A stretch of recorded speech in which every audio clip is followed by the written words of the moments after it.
رائے کوٹ پہنچتے ہی میں نے سالگرام سے ملاقات کی خواہش ظاہر کی۔ ہم قریباً شام کے وقت پہنچے تھے۔ راستے میں ہلواڑا پر ہی اتر گئے۔ گارڈ روم میں نے خصوصی بندوبست اور انتظامات خاص طور پر نوٹ کیے تھے۔ ہوائی اڈے سے جاسوس کے فرار کے بعد وہ لوگ خاصے چوکنے ہو گئے تھے۔ اس کا اندازہ مجھے اس طرح ہوا کہ خلاف معمول گارڈ روم پر سیکیورٹی والوں نے پرکاش کے اور میرے علیحدہ علیحدہ قوائف لکھے تھے۔ سالگرام کو بھی وہیں بلا لیا گیا تھا۔ آتے ہی وہ مجھ سے بغل گیر ہو گیا اور ہم دونوں کو ساتھ لیے اس جگہ آ گیا جہاں وہ ڈیوٹی دے رہا تھا۔ میری بےتاب نظریں اس اثنا میں چاروں اطراف کا جائزہ لیتی رہیں۔ ایک ایک اہم چیز میرے ذہن میں نقش ہوتی جا رہی تھی، لیکن اب تک میں اس مخصوص جگہ تک رسائی نہ کر پایا تھا جہاں جائے بغیر چارہ نہ تھا۔ میں نے پرکاش اور سالگرام کے ساتھ گھوم پھر کر حالات کا جائزہ لیا۔ ہم نے چائے بھی ایئر مینوں کے لیے مخصوص کینٹین سے ہی پی تھی۔ کینٹین میں موجود کارپورلز کی باہمی گفتگو اور ہوائی اڈے سے متعلق بحث نے میری معلومات میں خاصا اضافہ کیا۔ بظاہر تو میں ہنس ہنس کر سالگرام اور پرکاش سے گفتگو کر رہا تھا، لیکن میرا ذہن اور میرے کان پوری یکسوئی کے ساتھ وہاں موجود ایئر مینوں کی گفتگو پر لگے ہوئے تھے۔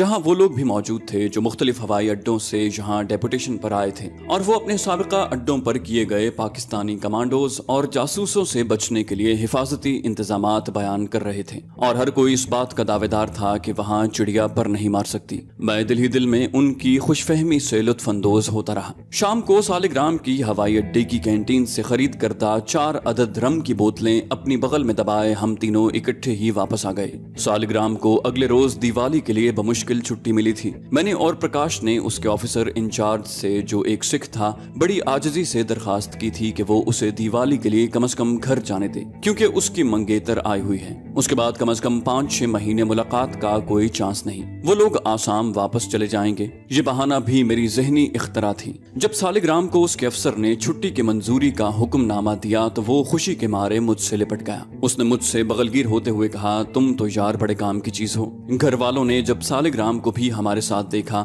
تو موسی جی اور پونم کی تو خوشی کا ٹھکانہ ہی نہ رہا۔ سالگرام اور پرکاش نے اس کارہائے نمایاں کو میرے سر ڈالا تو موسی جی نے مجھے آشیرواد دیتے ہوئے کہا، بیٹا میں نے ہمیشہ یہی چاہا کہ سالگرام فوج کی نوکری نہ کرے، لیکن اپنے لیکھ کی بات ہے۔ تم ہی بتاؤ بیٹا، جنگ لگ گئی تو اس موئی حکومت کو کیا ملے گا؟ نہ جانے ان کی ہوس کب ختم ہوگی۔ کتنے ماؤں کے لال مریں گے تو ظالموں کے کلیجے ٹھنڈے ہوں گے۔ موسی جی کا دکھ سارے بھارت کی ماؤں کا دکھ تھا، لیکن المیہ یہ کہ حکومت نے کبھی اسے محسوس ہی نہیں کیا، یا اگر کیا تو اپنی ہوس ملک گیری کے آگے اس کی کوئی حیثیت نہ تھی۔ مجھے فوجی ملازمین ہی نہیں، سویلین سے بھی گفتگو کا اتفاق ہوتا رہتا، اور یہ بات کم از کم پنجاب کی حد تک تو میں نے شدت سے محسوس کی کہ بھارتی عوام اب جنگ کے متحمل نہیں ہو سکتے تھے۔ وہ پاکستان سے ہرگز لڑنا نہیں چاہتے تھے، لیکن حکومت انہیں لڑانے پر تلی ہوئی تھی، اور دن رات اسلحے کے انبار چھاونیوں سے سرحدوں کی طرف منتقل کیے جا رہے تھے۔ میں نے پچھلے 3-4 روز سے شیو نہیں کی تھی۔ اس کے پس پردہ بھی ایک خاص مقصد کار فرما تھا۔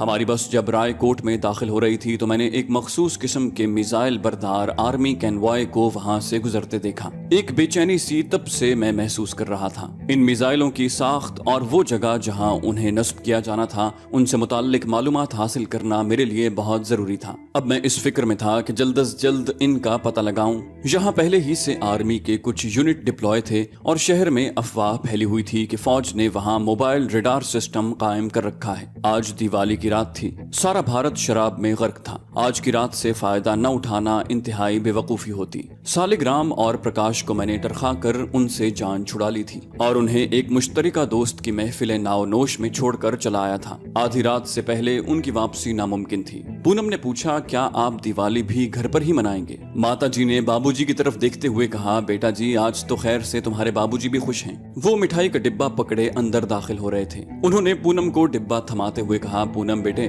یہ ڈبہ لے لو اور دوبے جی کے گھر دے آؤ۔ پونم نے مجھ سے پوچھا، آپ چلیے نا میرے ساتھ؟ موسی جی نے کہا، ہاں بیٹا اسے بھی گھما لاؤ۔ ان لوگوں کا خیال تھا کہ چونکہ میں پہلی دیوالی گھر سے باہر منا رہا ہوں اس لیے اداس ہوں۔ میں نے باہر کی طرف قدم بڑھائے، آؤ چلتے ہیں۔ تھوڑی دیر بعد بابو جی کی کھٹارا سی موٹر سائیکل، جسے ہم نے خاصی بہتر شکل دے رکھی تھی، مجھے اور پونم کو اڑائے لے جا رہی تھی۔ دوبے جی کا گھر اتفاق سے اسی سڑک کے نزدیک والی آبادی میں تھا۔ پونم تو اندر چلی گئی، میں اس کے بضد ہونے کے باوجود نہ گیا۔ میں نے جاتے جاتے کہا، جلدی آنا۔ اس نے ایک ادائے دل ربانہ سے مڑتے ہوئے پوچھا، کیوں؟ میں نے مذاقن کہا، تمہیں بھگا کر لے جانا ہے۔ है। वो बोली तो फिर अभी आई। ये कहकर वो अंदर चली गई। जूं जूं शाम होती जा रही थी, दिवाली की तकरीब अपने उरूज पर पहुंच रही थी। 5-6 मिनट तक मैं बच्चों की आतिशबाजी से लुत्फानंदोज होता रहा। फिर पूनम आ गई। उसने पिछली सीट पर बैठते हुए कहा, चलिए श्रीमान जी, हम भी देखें आपके तेवर। मैंने मोटरसाइकिल स्टार्ट करते हुए कहा, इस मर्तबा किसी गलत फहमी का शिकार न रहना। उसने मेरी पीठ पर हल्की सी धूल जमाते हुए कहा, बातें करना तो कोई आपसे सीखे। मैंने गर्दन मोड़ते हुए कहा, और मौजू बदलना तुमसे। अपने फिक्रे का खुशगवार रद्द-ए-अमल मैं उसके चेहरे पर देख तो न सका, लेकिन मेरे कंधे पर रखे उसके खूबसूरत हाथों की लर्जिश से महसूस जरूर कर लिया। उसने मुझे एक सड़क पर मोड़ काटते देख कर पूछा, कहाँ के इरादे हैं महाराज? मैंने दूर से नजर आते आर्मी के बड़े बड़े व्हीकल्स पर नजरें जमाते हुए कहा, अगवा होने वाले शोर नहीं मचाया करते।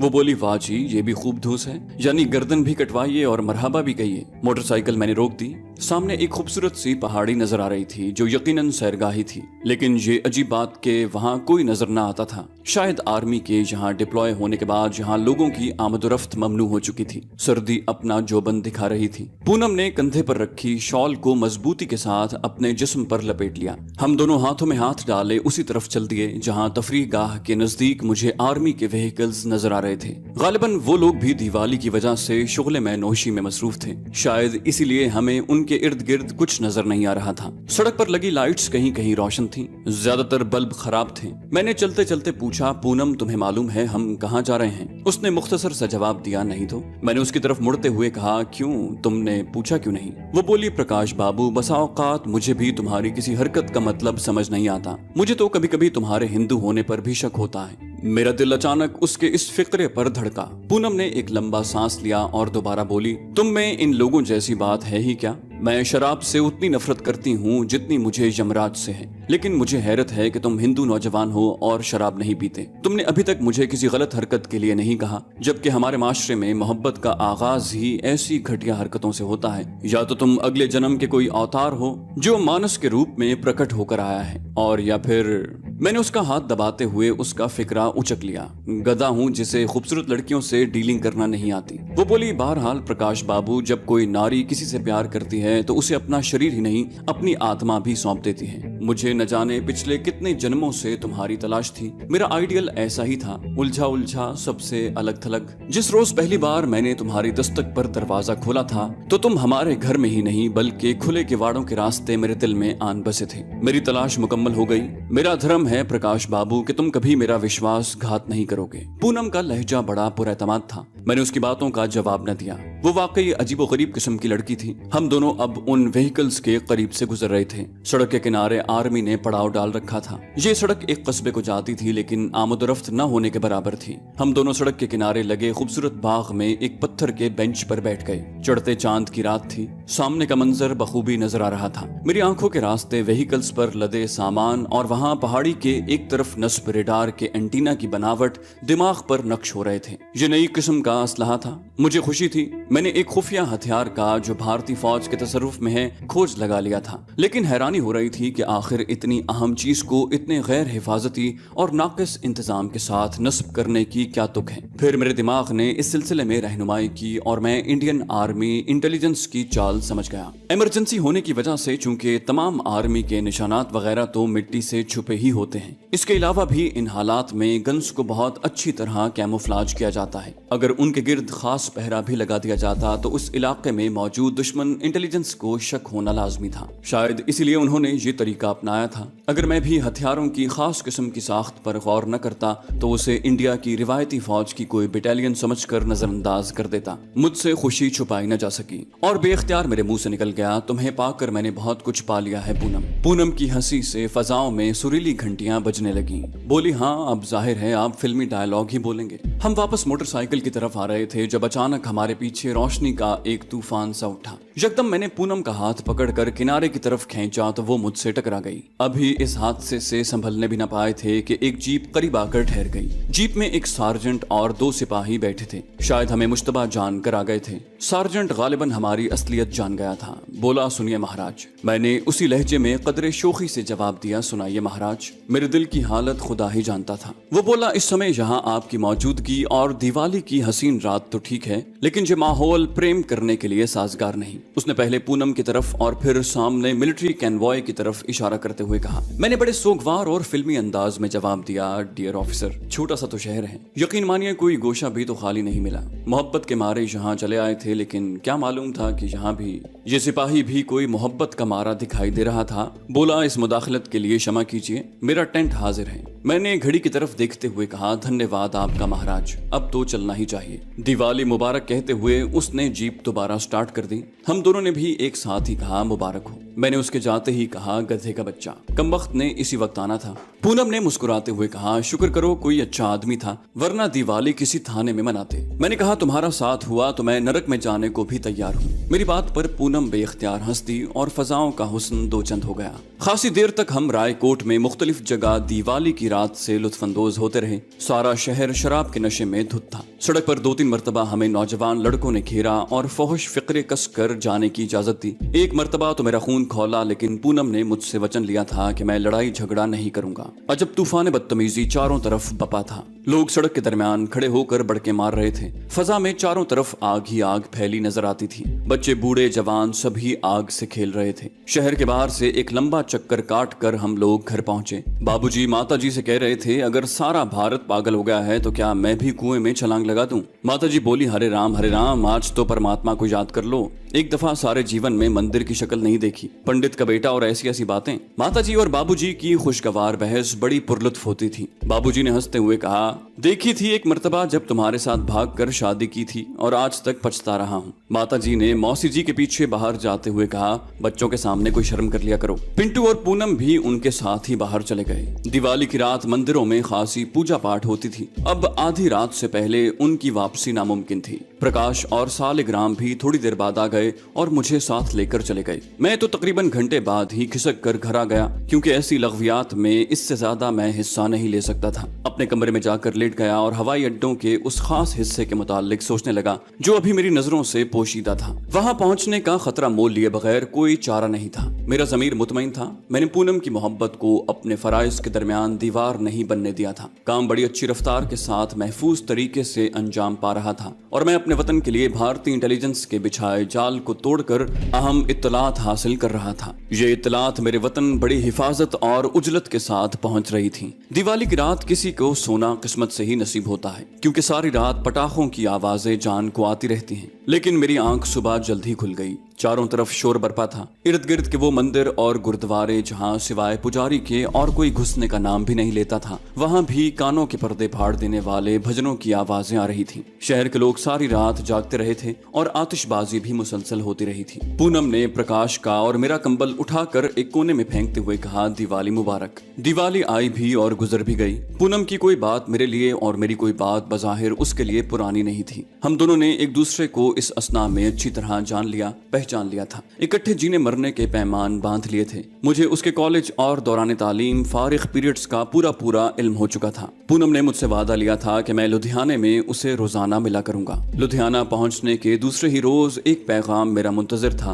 और अब मैं एक अहम मिशन पर बटाला जा रहा था। बटाला सरहदी इलाका है। यहाँ से गिरफ्तार होने वाले गैर मुल्कियों को गुरदासपुर जेल में रखा जाता था, जहाँ से वो लोग तारीख पेशी भुगतने के लिए बटाला आते थे। हमें अपने एक अहम साथी को पुलिस की हिरासत से आजाद करवाना था। दुश्मन मुल्क की भरी पूरी कचहरी में से अपने किसी साथी को अगवा करके ले जाना कोई मामूली बात नहीं थी। ये जिंदगी और मौत का खेल था, जिसमें मौत की जीत के इम्कानात ज्यादा ही रोशन दिखाई देते थे। इस सिलसिले में अपने मकामी दोस्तों की मदद हासिल करना जरूरी था। मैंने प्रकाश को यही बहाना किया था कि माल का ऑर्डर वसूल करने यूपी की तरफ जा रहा हूँ। ये इंतहाई माकूल बहाना था, जिसकी आड़ में मुझे अपनी सरगर्मियां जारी रखना थी। मैं अपने तय करदा प्लान के मुताबिक बटाला गया। यहाँ मुझे अपने एक दोस्त से, जो मेरे मुल्क की इंटेलिजेंस का खास आदमी था, मुलाकात करना थी। किसी भी जासूस के लिए दूसरे साथी जासूस से मुलाकात बड़ा जान जोखों का काम है, क्योंकि वो शख्स हाल ही में सरहद पार करके आया होता है और इस बात का इम्कान हर वक्त मौजूद रहता है कि वो कहीं दुश्मन इंटेलिजेंस के हत्थे न चढ़ जाए। अगर दुश्मन किसी ऐसे शख्स को काबू कर ले जो उनके मुल्क में सकूनत पजीर अपने साथी का कोई पैगाम वसूल करने जा रहा हो, तो वो उनके लिए खुसूसी तोहफा होता है, क्योंकि उस शख्स के जरिए वो पहले से उनकी सोसाइटी के काफी अंदर तक घुसकर महफूज हो जाने वाले जासूस तक पहुंचते हैं। अव्वल तो इंटेलिजेंस की तफ्तीश का तरीका ही इतना अजियतनाक होता है कि किसी न किसी मरहले पर गिरफ्तार शुदा शख्स उनके आगे हथियार डाल देता है और अपने साथी का पता बता देता है। इसके अलावा सबसे बड़ा खतरा डबल एजेंटों का भी है, जो दुनिया की करीबन हर इंटेलिजेंस में पाए जाते हैं और थोड़े से इनाम की लालच में अपने साथी को गिरफ्तार करवा देते हैं। मैं बजाय उस जगह जाने के जहां मुझे अपने साथी से मिलना था, बटाला के लारी अड्डे पर चला आया। हम दोनों एक दूसरे के लिए अजनबी थे। सिर्फ उस खास निशानियों से मैंने उसे पहचान कर उससे पैगाम वसूल करना और मिलकर मंसूबाबंदी करनी थी। करीबन 1 घंटे के जानलेवा इंतजार के बाद मुझे बिलाखिर वो एक सरहदी इलाके की तरफ से आने वाली बस में से उतरता नजर आया। काफी मोहतात आदमी था, खासा चौकन्ना था। बस से उतरकर उसने बजाय इधर उधर अजनबियों की तरह देखने के चुपचाप अपनी राह ली। बस के इर्द गिर्द फौरन 2-3 सिक्योरिटी वाले इकट्ठे हो गए थे, लेकिन क्या मजाल जो उस पर किसी को जर्रा बराबर भी शक गुजरता। नौवारिद दरमियानी उम्र और मजबूत जिस्म का मालिक एक छोटे से कद का आदमी था। मैंने बस से उतरते ही उसका ताक़ुब शुरू कर दिया, लेकिन लाख चालाक, होशियार और मेरे ही मुल्क का तरबियत याफ्ता होने के बावजूद उसे इस बात का अंदाजा नहीं हो सकता था। करीबन 10-15 मिनट तक मैं इसी चक्कर में रहा कि मुबादा कोई उस पर नजर रखे हुए तो नहीं, या भारतीय इंटेलिजेंस वाले उसे मेरे लिए बतौर चारा इस्तेमाल तो नहीं कर रहे। अभी हमारी मुलाकात के वक्त में 10-15 मिनट बाकी थे। नौवारिद लारी अड्डे पर बने एक चाय के स्टॉल में जा घुसा। उसकी वापसी ऐन वक्त पर हुई। जैसे ही वो स्टॉल से बाहर निकला, मैं तयशुदा मंसूबे के मुताबिक उससे टकरा गया। क्षमा करना महाराज जी, बटाले आकर दिल्ली वालों की अकल ठिकाने नहीं रहती। मैंने माजरत करते हुए अपना मखसूस कोड फिक्रा कहा। उसने भी मेरे साथ चलते चलते कहा, दिल्ली की क्या बात है जनाब? अच्छा, आप क्या दिल्ली से आए हैं? मैंने कहा, सिगरेट होगा आपके पास? वो बोला, माचिस नहीं है। मैंने कहा, आइए और चाय पी लें। हम दोनों ने मखसूस अल्फाज इन फिक्रों में इस्तेमाल करके एक दूसरे को अपनी शनाख्त करवा दी थी। मैंने भी उसकी तरह देहाती कपड़े पहन रखे थे और एक कपड़े का थैला हाथ में पकड़ा हुआ था। दोनों एक दूसरे का हाल अहवाल दरियाफ्त करते लारी अड्डे के बाहर कचहरी के नजदीक एक होटल में बने छोटे से कैबिन में आ गए। नौवारिद ने, जिसको जसवंत नाम अलॉट हुआ था, तमाम तफसीलात से मुझे एक मर्तबा फिर आगाह कर दिया। हमने ये काम अपने भारतीय दोस्तों की मदद से अंजाम देना था, लेकिन वो भी इस तरह कि उन्हें इस बात की कानो कान खबर न हो कि जिसे हम पुलिस से छीनने जा रहे हैं वो शख्स कौन है। उनके नजदीक तो वो खास शख्स हमारे मुल्क का एक माना हुआ स्मगलर था, जिसके भारतीय पुलिस के कब्जे में रहने से तमाम कारोबार का बेड़ा गर्क होने का खतरा था, और हमारे भारतीय दोस्तों को मजीद माल इसी सूरत में मिल सकता था जब हमारा ये अहम साथी रिहा होकर पाकिस्तान पहुंचेगा। तमाम तफसीलात अच्छी तरह तय करने के बाद हम दोनों उठे और एक दूसरी लारी के जरिए उन स्मगलर भारतीय दोस्तों के डेरे की तरफ चल दिए। हम लोग वहां रात गए पहुंचे थे। हमारे भारतीय दोस्त चरण सिंह ने बड़ी फराखदिली से मेरा इस्तकबाल किया। मेरे साथी को वो पाकिस्तान के एक तगड़े स्मगलर की हैसियत से अच्छी तरह जानते थे और उन्हें यह भी इल्म था कि इसी तगड़े स्मगलर की वजह से वो आज लखपति बने हुए थे, वरना वो तो मामूली से जमींदार थे। जसवंत ने मेरा तारुफ सूबा सरहद के बहुत बड़े आड़ती के बेटे की हैसियत से करवाया। चरण सिंह की खुशी का ठिकाना नहीं था। उसने मुझसे गर्मजोशी से बगलगीर होते हुए कहा, कीड़े दे घर नारायण आ गए महाराज। चरण सिंह के साथ ही 3-4 मुर्ग ले आए, जिन्हें मेरे पाकिस्तानी साथी जसवंत ने हलाल किया और चरण सिंह ने उन्हें पकवाने के लिए घर भेज दिया। हम लोग तो झटका नहीं खाते थे, लेकिन वो हलाल जरूर खा लेते थे। हमारी इत्तलात के मुताबिक मतलूबा साथी, जिसे पुलिस की हिरासत से आजाद करवाना था, वो अगले रोज तारीख पेशी पर गुरदासपुर जेल से बटाला आ रहा था। गुरदासपुर से बटाला आने वाले मुल्जिमान को प्राइवेट बसों पर लाया जाता था। चरण सिंह ने मंसूबे के मुताबिक 2 आदमी फौरन रवाना कर दिए। उन्हें तमाम बातें तफसील से समझाकर उनके हिस्से के काम से आगाह कर दिया गया था। ये दोनों चरण सिंह के इंतहाई खास आदमी थे। हम दोनों को भी चरण सिंह ने रात गए एक प्राइवेट कार के जरिए उस मखसूस इलाके में पहुंचा दिया था जहां से हमने अपनी कार्रवाई का आगाज करना था। हमने अपने मंसूबे पर अमल करने के लिए गुरदासपुर से बटाले आने वाली सड़क के ऐसे हिस्से को मुंतखब किया था जहां चरण सिंह का अपना एक मखसूस अड्डा था, और वो करीबन सारे का सारा गांव उसके खास लोगों पर मुश्तमिल था। ये गांव उमूमन स्मगलरों के गांव के नाम से मशहूर था और जहां के मकीन स्मगलिंग के अलावा भी बहुत से गलत काम करते रहते थे। हमारी इत्तलात के मुताबिक हमारे आदमी को किसी भी प्राइवेट लारी में वहां से 9 और 10 बजे के दरमियान गुजरना था। लारी में उसके हमरा गार्ड के 2 सिपाही और एक हवालदार मौजूद थे, जिनके पास सिर्फ एक 303 की राइफल थी। करीबन 8 बजे उस जगह की चरण सिंह ने अपने 5 साथियों के हमरा नाकाबंदी कर ली। अब हम लोग शिद्दत से उस खास लारी के मुंतजिर थे जिसमें मुल्जिमान हमारे भारतीय दोस्त के हमरा आ रहे थे। हमारा वो साथी जिसे अगवा होना था, उसे जेल में इत्तला मिल चुकी थी और वो भी अपनी बिसात के मुताबिक तैयारी के साथ आ रहा था। तो दोस्तों ये थी हमारी आज की एपिसोड। उम्मीद करते हैं आपको हमारी कहानी पसंद आई होगी। जाने से पहले इस वीडियो को लाइक कीजिए और शेयर करना मत भूलिए। कमेंट करके हमें बताइए कि आपको हमारी वीडियो कैसी लगी। और अगर अभी तक आपने इस चैनल को सब्सक्राइब नहीं किया तो इसे सब्सक्राइब कीजिए और बेल आइकन दबाकर ऑल नोटिफिकेशंस ऑन कर लीजिए।